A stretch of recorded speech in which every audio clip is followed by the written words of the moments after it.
Assalamualaikum warahmatullahi wabarakatuh. Halo sahabat TV 10.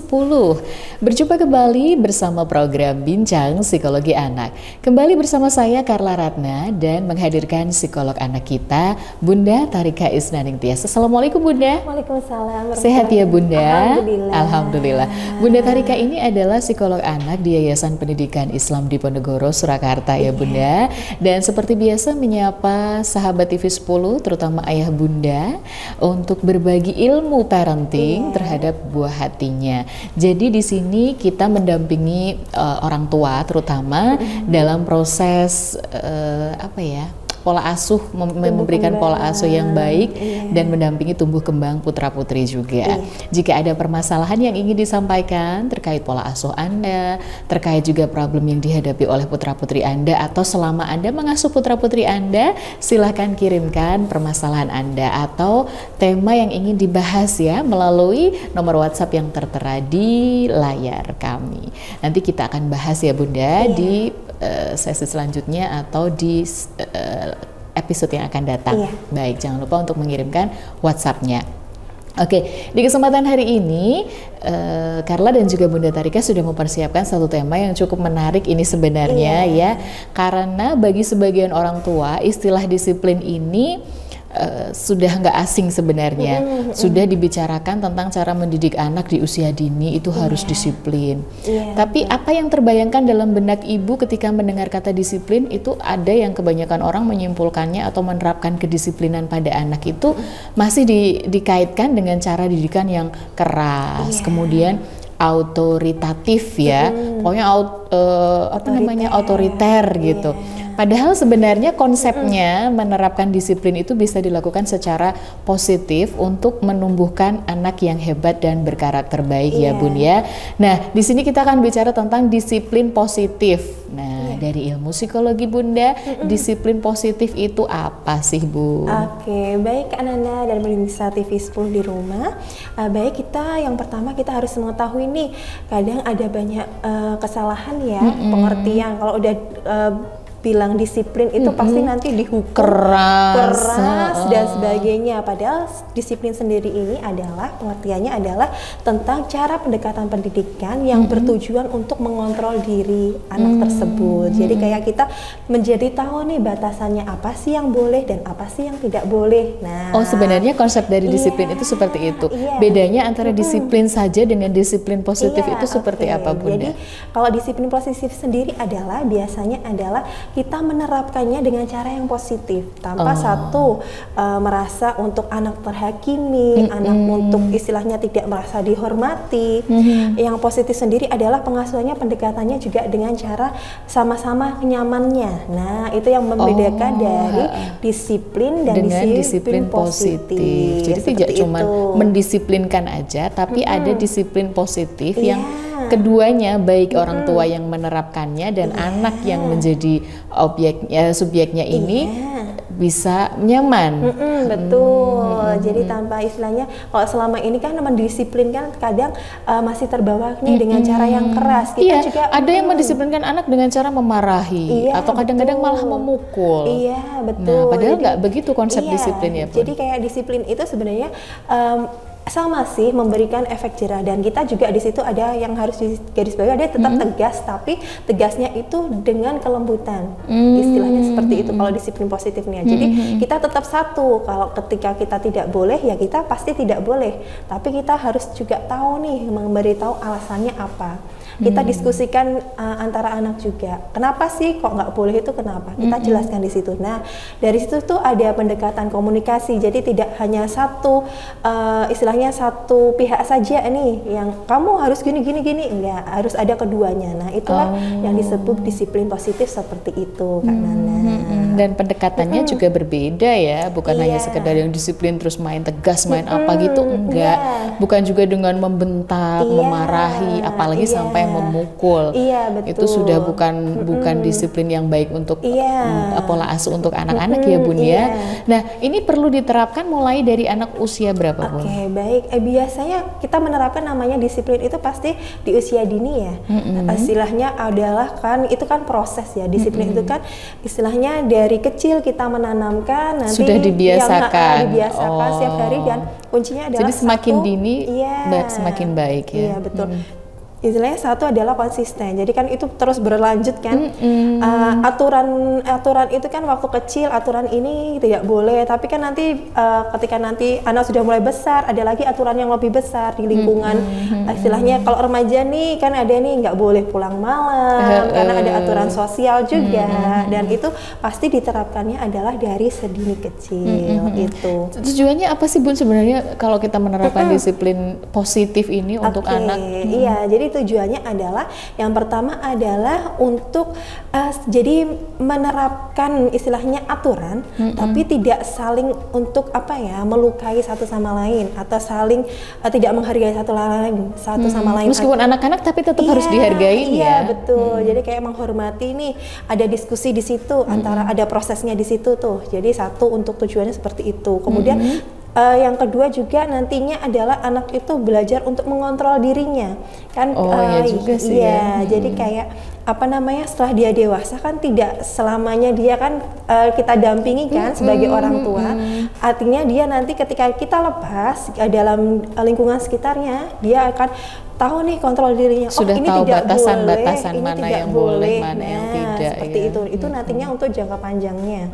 Kemudian juga untuk istilahnya benar untuk menerapkan nih, ada nih di lingkungan sosial tuh ada aturan-aturan yang harus kita taati. Nah, seperti itu tujuannya. Jadi seberapa penting sebenarnya disiplin positif penting itu? Banget. Penting banget ya. Iya, jadi memang sebagai orang tua ya ada baiknya sedini mungkin diberikan pendidikan atau pengetahuan tentang disiplin positif ini terhadap anak ya Bun ya. Iya, jadi kayak istilahnya mumpung nih masih kecil, masih kita bisa mengarahkan, masih kita kan kita nih yang orang tua masih ini ngatur ini, tapi ngaturnya juga dengan cara yang komunikasinya yang baik, kemudian mengarahkan nih yang pasti adalah kalau di disiplin positifnya adalah kita langsung memberikan solusi. Apa sih ketika kamu salah, malah justru karena kesalahan itu kita bisa nih belajar dari kesalahannya. Oh, kalau disiplin positif begitu ya. Jadi justru belajar dari kesalahan tersebut. Iya, jadi dia buat salah wajar kan waktu kan belum tahu ya. Masih istilahnya masih ada kesalahan, kemudian dia melakukan salah, menumpahkan piring aja gitu ya. Memecahkan piring gitu kan. Yang terkadang itu kok bisa langsung kita emosi dulu. Nah, padahal dari situ itu sebenarnya sebuah kesalahan. Gimana sih ketika kamu memecahkan piring, harus bagaimana kita ngobah itu masuknya di situ. Nah, dari kesalahan itu ini loh, kalau kamu punya piring ya kamu harus hati-hati. Nah, itu kan sebenarnya itu kan aturan. Nah, seperti itulah disiplin positif itu. Jadi justru dari kesalahan yang dilakukan itu bisa dievaluasi, bisa diberikan edukasi dan solusi ya. Berfokusnya lebih seperti itu. Dan itu harus mulai dibiasakan dari usia dini. Jadi dia sudah bisa diajak komunikasi. Kan ada yang kadang nggak usah lah, masih kecil. Ntar aja gitu. Padahal harusnya malah dibiasakan dari kecil ya Bun. Karena kapan lagi semua kalau entar aja. Iya, kalau dia sudah besar, dia sudah ada masa-masa dia pengen bebas, pengen ini tanpa. Tapi kan orang tua kan masih kecil kasihan gitu ya, kayak eman gitu. Padahal sebenarnya justru kita ini mau mengedukasi bahwa disiplin positif itu kan tidak menyakiti anak, tapi orang tua dan anak itu sama-sama nyaman gitu kan ya Bun? Betul sekali. Jadi kan gini, istilahnya anak kecil itu kan seperti spon ya, kayak dia menyerap apa saja nih yang dia lihat, dia amati, kemudian orang sekitarnya lakukan. Mumpung ini kan ada masa golden age-nya nih, yang usia dini itu kan, usia keemasannya. Kita fasilitasi, kita stimulasi, mumpung masih kecil tuh, inilah istilahnya penerapan dari adab, kemudian aturan dan semuanya, nih mumpung nih masih kecil kita lakukan. Istilahnya nanti hasilnya nanti kan setiap tahap perkembangan kan ada lagi nih harus yang kita lakukan. Biar tidak terhambat nih ke perkembangan yang selanjutnya. Oh gitu, jadi penerapannya juga disesuaikan usianya kok ya Bun ya. Bukan berarti yang masih kecil dikasih disiplin yang untuk orang yang anak yang lebih dewasa kan enggak ya, tapi disesuaikan dengan dia usianya.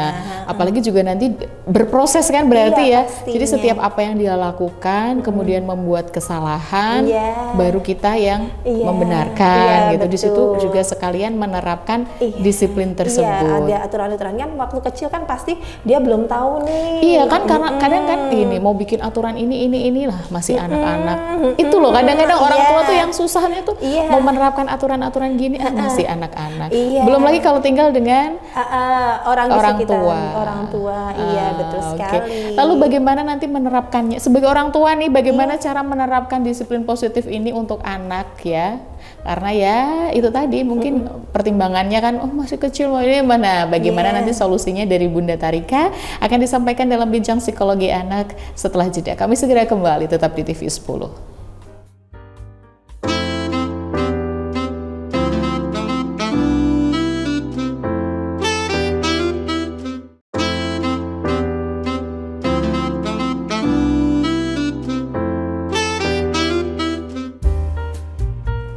Anda masih bersama kami dalam program Bincang Psikologi Anak. Bersama saya Carla Ratna dan psikolog kita Bunda Tarika Isnaning Tias. Sahabat TV 10, terutama ayah bunda yang ada di rumah, menerapkan disiplin, apalagi disiplin positif. Tadi tujuannya, betapa pentingnya kita sudah sampaikan tadi. Tapi namanya orang tua, kadang-kadang kan karena melihat anak ini masih kecil, mau menerapkan banyak aturan atau berbagai aturan untuk anak yang nanti harus patuh ini sudah ditulis, mungkin aturannya banyak sekali. Tapi mungkin mau diterapkan karena anak-anak masih kecil gitu. Kadang entar pada menunda itu bukan solusi ya Bun ya. Sekali. Terus kadang-kadang untuk ini pemahamannya sebagai orang tua, mendisiplinkan anak itu berarti harus yang ngomongnya harus tegas, harus keras, atau bahkan dengan apa nih, kadang-kadang ngasih efek jerahnya sambil dipukul. Ini kan tidak dibenarkan ya. Justru nanti mengakibatkan trauma kan ke anak ya. Diteriakin, sampai apapun dipukul, itu kan nanti mengakibatkan trauma, luka baru untuk anak yang efeknya jangka panjang ya. Dulu kayaknya kita pernah bahas ya sampai juga ke karakter anak ya, sampai nanti sekali. Anak justru bisa jadi ringan tangan ke teman-temannya kayak gitu kan ya. Nah, sekarang sebagai orang tua nih, baik itu orang tua di rumah itu mungkin yang punya anak-anak yang masih kecil, yang mau menerapkan disiplin positif, atau bahkan ini orang tua yang saat ini mungkin anak-anaknya sudah beranjak sudah beranjak remaja, mungkin apakah juga masih bisa untuk menerapkannya dari sekarang, Bu? Bagaimana nih cara menerapkan disiplin positif untuk anak-anak? Sebagai orang tua harus bagaimana ini awalnya? Baik Kak Nana dan pemirsa TV 10 di rumah, yang pertama adalah komunikasi dulu nih. Komunikasi adalah membuat antara hubungan orang tua dengan anak itu terjalin dengan baik dulu, memastikan dulu. Karena kuncinya semua disiplin positif dan itu biasanya adalah komunikasi yang baik dulu. Itu kalaupun kemarin komunikasinya masih belum baik, berarti kita harus mulai nih setelah lihat tayangan ini ya, jadi sadar yuk, baru perbaiki komunikasi dulu. Gitu. Pokoknya kuncinya ilmunya itu adalah perbaiki komunikasi dulu. Mau menerapkan apapun, perbaiki komunikasi dulu ya Bun. Iya, jadi kayak gimana sih kita mau menyampaikan nasihat, mau menerapkan disiplin kalau komunikasi antara kita dengan anak saja belum terjalin dengan baik. Bisa jadi tidak tersampaikan nanti ya. Betul, itu. Nah, satu dulu yang istilahnya kalau kemarin nih komunikasinya kurang baik, kita dekati lagi nih anak kita. Istilahnya ajak cerita pelan-pelan lah gitu anak kita gitu. Kalau yang sudah dewasa ya, kalau anak kecil kita mulai dengan satu adalah ketika semua ada aturannya, kita mau menyampaikan aturan apa. Nah, sampaikanlah yang pertama adalah dengan lembut dan satu, tapi di sisi lain kita juga harus tegas. Seumpama tidak boleh makan permen, kita tidak makan permen ya, karena kemarin kita sudah makan permen. Nah, kalau adik terlalu makan banyak permen, nanti adik bisa batuk. Kemarin batuk kan? Nah, kalau kemarin habis batuk gitu kan, kemarin habis batuk, kalau permen yang banyak, giginya ompong, jadi batuk dan sebagainya. Nanti adik malah sakit. Nah, itu satu. Dan itu konsisten, harus tegas. Kalau tidak boleh, kalau adik rengek minta itu kita tetap tidak boleh ya. Tidak ya, tidak ya. Tidak. Nah, jadi lembut tapi kita tegas. Lembut tapi tegas. Tidak, tapi disampaikannya dengan lembut. Iya. Gitu. Nah, itu yang membedakan disiplin positif dengan disiplin yang lainnya. Kita tetap satu adalah tegas. Tidak ya tidak, boleh ya boleh gitu. Nah, kalau tidak, yang kedua yaitu komunikasikan dengan istilahnya apa namanya, dengan diskusi. Nah, kita kasih tahu nih kenapa sih nggak boleh, nah kenapa nggak bolehnya, kemudian kok aku nggak boleh ini kenapa, itu kita harus menyiapkan juga jawabannya. Menyiapkan jawabannya. Itu kemudian itu yang kedua. Yang ketiga adalah disiplin positif ini adalah ketika dia juga melakukan kesalahan. Kita jangan terlalu terpancing oleh responnya. Kadang ketika dia membuat kesalahan kita, wah mumpung nih dia membuat kesalahan, kita langsung mengeluarkan semua unek-unek emosinya. Nah itu tidak boleh. Oh nggak boleh ya? Iya, jadi kayak kita berarti di disiplin positif ini adalah kita berfokus ya? Pada solusinya apa. Iya, jadi setiap dia melakukan kesalahan, kita harus kayak tadi memecahkan piring, apa yang harus dilakukan, solusinya apa. Jadi kita berfokusnya pada solusi.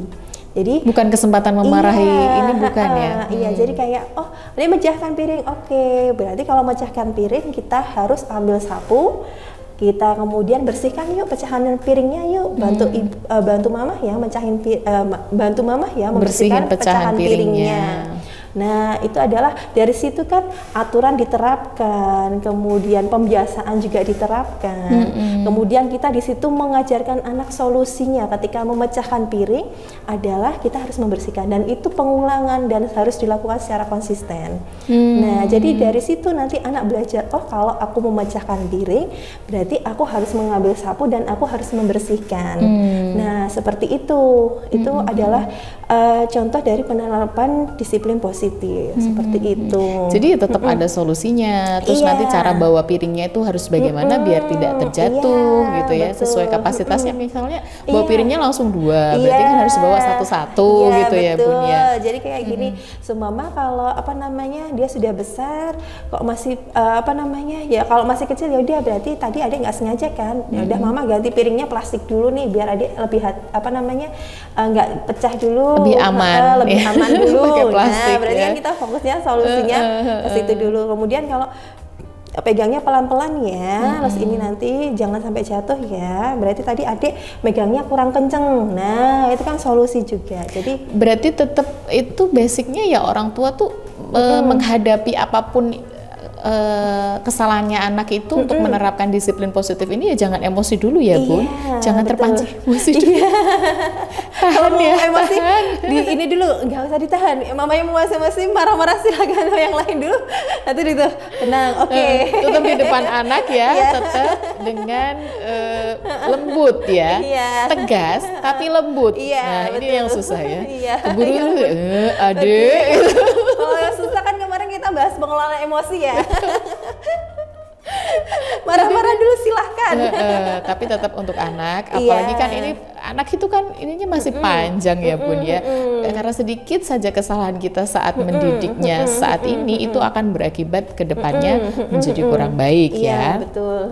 Jadi memang harus hati-hati, pintar mengelola emosi terutama dan penerapannya dengan disiplin yang positif. Betul. Jadi tegas itu boleh. Boleh. Kalau mau memberikan hukuman gimana Bun? Itu kan kalau tegas kan boleh nggak kalau disiplin positif itu ngasih hukuman? Jadi kayak bukan istilahnya lebih ke ketegasan ya. Jadi kayak kita tegas nih ketika kamu mau keluar semama kita terapkan nih di remaja ya. Kamu nggak boleh istilahnya jam 9 kamu harus sudah sampai di rumah. Itu kan sebenarnya tegas. Kalau itu juga istilahnya ada pasti kalau itu ada konsekuensinya. Berarti kamu rumah tak kunci gitu kan. Itu berarti sebenarnya tegas kan. Berarti kalau kamu sudah mama boleh kamu main tapi jam 9 kamu harus sudah sampai rumah. Itu sebenarnya kan bagi anak itu wah iya 9 harus sampai rumah itu kan sudah kayak istilahnya dia sudah ada rasa ayo harus tanggung jawab nih. Sebelum jam 9 harus sudah di rumah, kalau nggak dapat pintu ya. Tapi anak gitu. sekarang nggak dapat pintu, nyari jendela, Bu. Artinya begini, jadi memberikan hukuman itu untuk disiplin positif itu gimana? Boleh nggak? Hukumannya seperti apa? Ya, konsekuensi. Ya, jadi kayak istilahnya sekarang adalah konsekuensi ya. Jadi kalau kamu tidak pulang ke rumah jam 9, ya konsekuensinya kamu harus dapat terima tanggung jawab adalah satu, nggak dapat pintu, mama nggak menyuruh kamu masuk, gimana caranya? Ayo gitu. Kamu jadi kalau remaja seperti itu ya, gitu. Kamu bisa nggak masuk, berarti kamu tidak bertanggung jawab. Kita kasih tahu nih, berarti kamu sudah melanggar aturan. Hari ini mama suruh pulang jam 9, tapi kamu tidak melanggar aturannya. Nah, kita jelaskan juga di situ. Kalau sudah remaja kan bisa di situ kan. Kalau untuk anak-anak? Kalau anak-anak, jadi kayak contohnya aja ya, kalau hukumannya lebih kayak tadi memberikan permen. Dan nggak berikan permen, ya mama nggak berikan permen, adik nggak bisa makan permen. Nah, itu kan sudah konsekuensinya seperti itu ya. Iya. Jadi tidak yang kehukuman yang apa dijewer, enggak ya. Jadi tapi lebih ke konsekuensinya. Nggak boleh permen ya tidak dikasih gitu. Tapi kalau basicnya mulai menerapkan disiplin itu dasarnya dari apa dulu nih misalnya, Bun? Contohnya lah apa dulu nih yang bisa diterapkan disiplin untuk anak ini? Iya, contohnya sih aturan ya, kayak aturan anak kecil adalah kayak ini ya, apa yang dilakukan boleh atau tidak ya, kayak tadi makan permen. Boleh. Kemudian kayak kalau di depan orang tidak boleh angkat kakinya, itu kan juga bisa kan ya. Anak kecil kadang suka begini loh, kakinya diangkat. Nah, itu nggak sopan. Aturan-aturan sosial yang anak kecil pun sebenarnya kayak tadi kan ngangkat kaki naik di atas meja, itu kan nggak boleh. Itu kan anak kecil sudah ini loh ada aturan nih, kalau meja itu buat apa, tidak untuk dinaikin ke atas meja. Yang mendasar seperti itu ya. Terutama jadi, kaitannya dengan kalau kita tuh bergaul dengan orang lain, artinya tentang ini sosial, aturan di sosial dulu ya, itu yang basic harus diajarkan. Kemudian kayak ada kan anak kayak usia 2 tahun 3 tahun itu kayaknya teriak-teriak. Nah, itu kan juga aturan juga kan yang bisa kita sampaikan bahwa teriak-teriak itu kalau di rumah, tapi kalau di luar teriak-teriak, ngomong sama orang kok teriak-teriak. Nah, itu kan juga aturan. Kita harus menegur juga nih. Ini hal-hal basic yang mulai bisa diterapkan ya, Bun, betul. ya. Jadi, baik, disiplin positif disesuaikan ya dengan usianya, dan hal apa saja yang ternyata awalnya tuh dimulai dari apa dulu itu sudah disampaikan oleh Bunda Tharika. Hampir 30 menit, Bunda. Ada yang mau disampaikan sebelum kita akhiri program ini? Iya, baik Kak Nana dan pemirsa TV 10 di rumah. Ketika kita menerapkan disiplin positif, yang pertama adalah kita berlaku lembut dan tetap bersikap tegas agar nantinya adalah aturan itu dapat ditanamkan oleh anak sejak dini. Nah, jadi daripada marah-marah ataupun memberikan hukuman, pendekatan disiplin positif ini lebih dianjurkan ya, Bun ya. Ini sebagai upaya untuk mengajarkan tentang aturan, tentang batasan, dan juga tentang ekspektasi seputar perilaku, sekaligus juga menguatkan hubungan yang sehat dan bahagia dengan orang tua dan anak. Oke. Semoga bermanfaat untuk sahabat TV 10 yang ada di rumah. Terima kasih untuk ilmunya Bunda Tharika. Dan jangan lupa juga untuk sahabat TV 10 untuk mengirimkan permasalahan Anda terkait dengan pola asuh atau permasalahan putra-putri Anda melalui nomor WhatsApp yang tertera di layar. Saatnya saya Carla Ratna beserta psikolog kita Bunda Tharika Isnaning Tias untuk undur diri. Menjumpai Anda kembali di lain kesempatan. Terima kasih sekali lagi untuk kebersamaannya. Tetap di TV 10, inspirasi dan edukasi. Wassalamualaikum warahmatullahi wabarakatuh.